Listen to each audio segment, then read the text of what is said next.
माँ सरस्वती और अन्य सभी को नमन।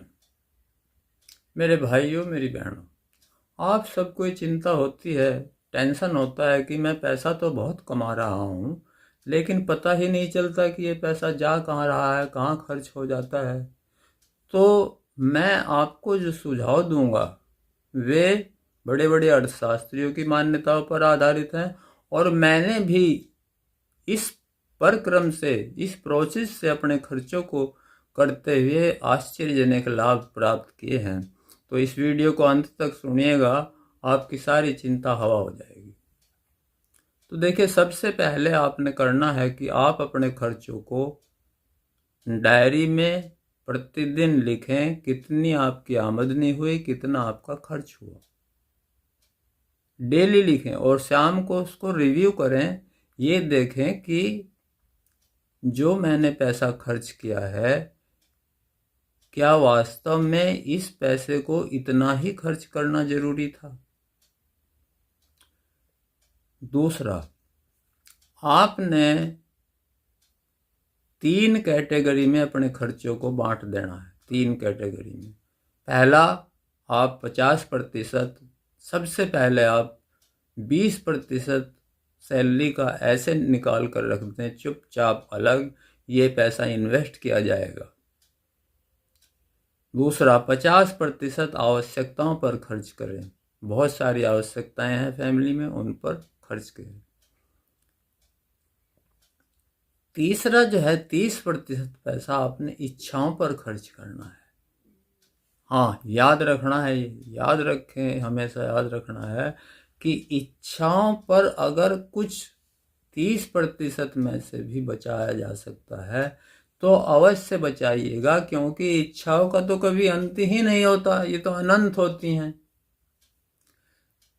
तो और थर्ड सबसे इम्पोर्टेंट बात यह है कि महीने की आखिरी डेट पर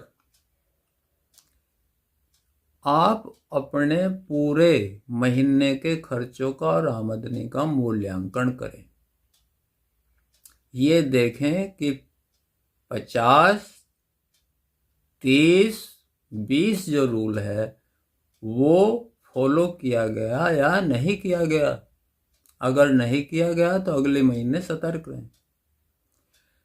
तो और जब आप मूल्यांकन करेंगे तो उसके दौरान आपको ये भी पता चल जाएगा कि ऐसा कौन सा खर्च था जिसको टाला जा सकता था, अगर हम नहीं करते तो भी हमारा काम चल सकता था, या उस खर्चे को हम कम कर लेते तो हमारा शायद काम चल जाता, या हम उस खर्चे को आज ना करके भविष्य में कर लेते तो हमारा काम चल सकता था। तो इस तरह से जब आप बहुत सोच समझकर कि ये खर्चा कितनी मात्रा में अनिवार्य है, सोच समझकर आप खर्चा करेंगे तो हमेशा ही एक ऐसा आपके सामने कंसेप्ट आ जाएगा कि इस खर्चे को तो करना ही नहीं है।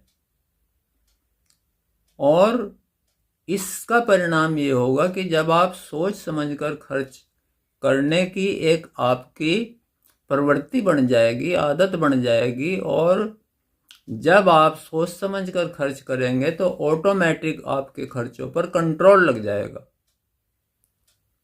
और दूसरा साथ साथ ये लाभ होगा कि आपकी जो है सेविंग बढ़ जाएगी। तो मेरे भाइयों, मेरी बहनों, आप इस प्रकार से अपने खर्चे को कीजिएगा, बहुत सोच समझ कर कीजिएगा, ताकि आपको भी मेरी तरह, जैसे मैंने लाभ प्राप्त किया है इस विधि से, आपको भी उसी प्रकार आश्चर्यजनक लाभ प्राप्त हो।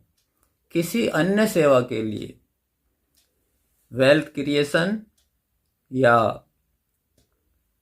आपकी कोई फाइनेंस से रिलेटेड कोई समस्या है, उसका समाधान आप चाहते हैं, तो अपने भाई केपी गुप्ता को याद कीजिएगा। मैं आपके लिए 24/7 हमेशा हमेशा तैयार हूँ आपकी हेल्प के लिए। आपने मेरे को सुना, टाइम दिया, उसके लिए बहुत बहुत धन्यवाद आपका। बहुत बहुत धन्यवाद।